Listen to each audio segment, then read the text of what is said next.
Not only do we have 4 matchups between 1-0 teams this week, we have 4 matchups between quarterbacks that went number 1 overall in the draft. That's the most all time. That includes Trevor Lawrence, first pick in 2021, taking on Joe Burrow, first pick in 2020, Jags and Bengals. And a chance for both to do something they've never done. Neither one has started a season 2-0 in the NFL. This is also a rematch of the 2019 College Football National Championship game won by Burrow's LSU Tigers, threw 5 touchdowns in that game. Lawrence had none. They also met in the 21 season in the NFL. Burrow having the edge in pretty much every category, including the big one. Bengals won a tight game, 24-21. Burrow, he's been in the league 1 year longer than Lawrence, and he's got him doubled up in touchdown passes and in touchdown to interception ratio. This one is in Cincinnati, and we will be there for CBS and Paramount Plus. Check it out. One of 5 games in that early slate, potentially the best matchup of all. And our Logan Ryan is going to be on the call. Logan joining us along with Pete Prisco. And Logan, I'm sure you've been studying this one for weeks because you knew you had it before the season. As you dive into the matchup, what intrigues you the most? I mean, this is the best matchup. Absolutely electric. Tune in to this 1 o'clock slate. It's going to be a blast. Honestly, look at the Jaguars. Liam Cohen's debut was impressive. They were dominant. 200 rushing yards. Etienne looked as good as he's looked in his career. And then defensively, they had 3 turnovers. They only had 9 total last year. They got 33% of their turnovers in Anthony Campanelli's defense. They're doing a lot of fun things on defense there. They played well as a team. They played really good. Trevor Lawrence played under control. And then how about some dominant defense in Cincinnati? Is that the narrative? I don't think we had that going in. They win an ugly game carried by the defense. So Joe Burrow had a quiet game. Jamar Chase had a quiet game. And the defense looked really good for Cincinnati. But I don't think those guys will have quiet games this time. I think it's going to be an offensive explosion by the Bengals. I think Joe Burrow is going to be Joe Burrow, Jamar Chase, T. Higgins. So I'm excited to see how that plays out. And I think it's going to be a lot of firepower, a lot of first-round picks on the field, a lot of good quarterback play. So I'm excited to call it. Yeah, the thing I'm looking for is to see if the Jaguars can get Brian Thomas going. He didn't do much last week. And Trevor Lawrence missed him on one shot down the left sideline. But I think this is one of those opportunities where if Brian Thomas is going to be considered one of the elite wide receivers in this league, and I think he can be, then this is a moment for him to go out and show it. I mean, you're on the opposite side of one of the 2 best receivers in the league in Jamar Chase, and you went to the same school. So go out there and put up numbers. He hadn't had a good summer. He didn't practice great from what I was told, and he kind of came on late in the training camp. But he's got to go out there and become the guy I think he can become, which is one of those top-tier receivers. He didn't show it last week. He did score on a reverse, but this is a big game for him and Trevor Lawrence to kind of get in sync because they didn't look in sync last week. Only 1 reception on 7 targets for Brian Thomas in that first game. He never had a game his rookie season with 1 catch. He had 2 or more in every game. Joe Burrow and the Bengals, obviously we've talked about it all offseason for the last couple of years. Those early season struggles have been well documented for him and the team.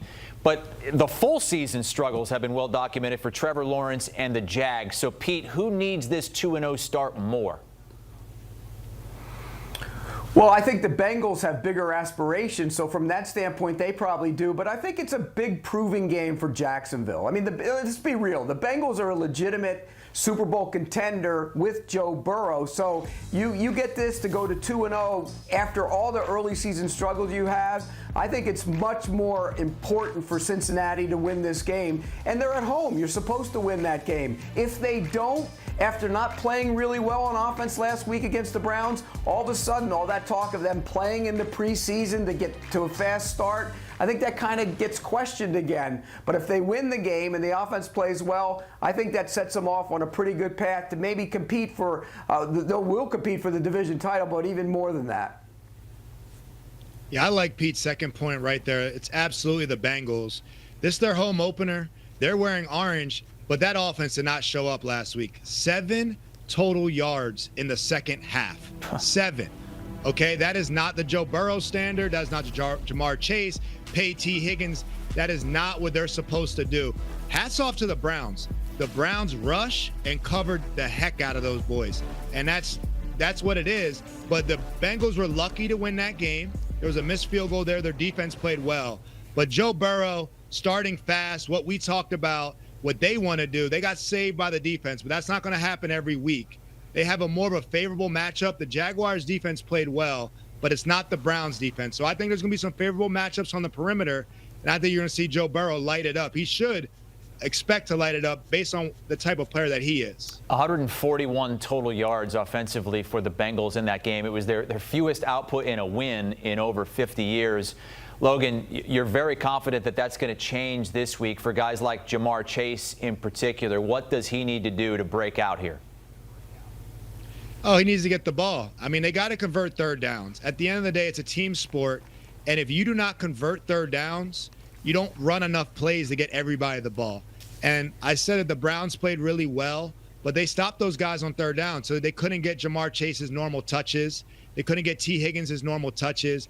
I would expect Jamar Chase getting the ball early and often. I would say that that's schemed up for him to get the ball early and often to get him comfortable, to get him involved with the game, because there was all type of frustration from them in that receiving core. So I know I cannot wait to sit down with Joe Burrow and talk about it, but they got to clean up their third down offense so they can run enough plays to get their playmakers the ball. Be interesting to see if Travis Hunter matches up against Chase or Higgins, or how many snaps he plays. Only 6 on the defensive side of the ball last week, but it sounds like from what Liam Cohen said earlier this week that split is going to be a little bit different this week. Take a listen. It'll be a likely uptick. It's more so, going into week 1, it was, okay, we know that it's not going to be a ton on defense.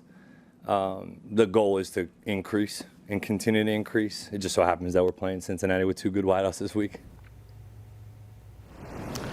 2 great wideouts this week. Logan, how would you play Travis Hunter in this game? Absolutely on defense first. I think that's going to get the most use out of the draft pick. Go be Charles Woodson. Go be Deion Sanders. Start on defense. Get your packages or get your plays on offense in certain situations. How he was used last week did not make any sense to me. Playing 6 snaps, go sub in there. They know what it is. The Bengals have elite perimeter wide receivers. Travis Hunter is an elite athlete. I cannot wait to see him match up with Jamar Chase and T. Higgins, however they want to do it. Imagine you playing both sides of the ball from college, and you're making your first start or playing predominant snaps on defense in this game. From what we're told, what we're hearing, that's the buzz that I'm hearing as I cover this game. And oh, by the way, you got Jamar Chase as one of your first matchups. Have fun, and we're going to see what you're all about. So I cannot wait for the elite athleticism on the perimeter. But I absolutely would start and play Travis Hunter on defense and sprinkle him in on offense. How he was used last week did not really show how dynamic of an athlete he is. I cannot wait for this one, Pete.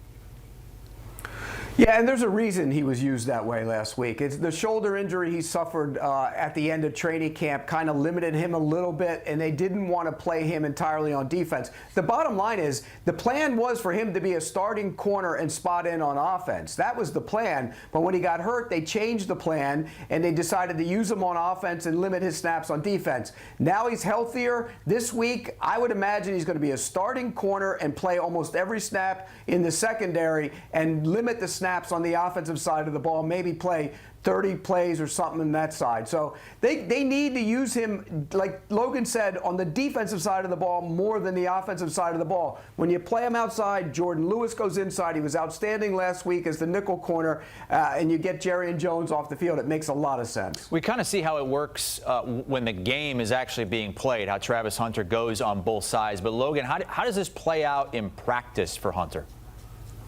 Well, Chris, I will say this. I've been covering this game and reading all these articles. Pete is breaking news right here. So we got to source Pete. If he knows the plan and the reason why Travis Hunter was used like that last week and how it's going to switch, I really got to credit him on TV if I use any of this. So he is the mayor of Jacksonville. I think this is breaking news, right? If Travis Hunter is starting at corner, I think this is breaking news because we really haven't covered a player that could play either side. I mean, he essentially had the most targets on offense last week. They were bubbles and slants, nothing too dynamic, and now he's going to go start at corner the next week. That is pretty insane to talk about in general. That is very hard to do. The meeting times are exactly the same. You can't be in both meetings at once.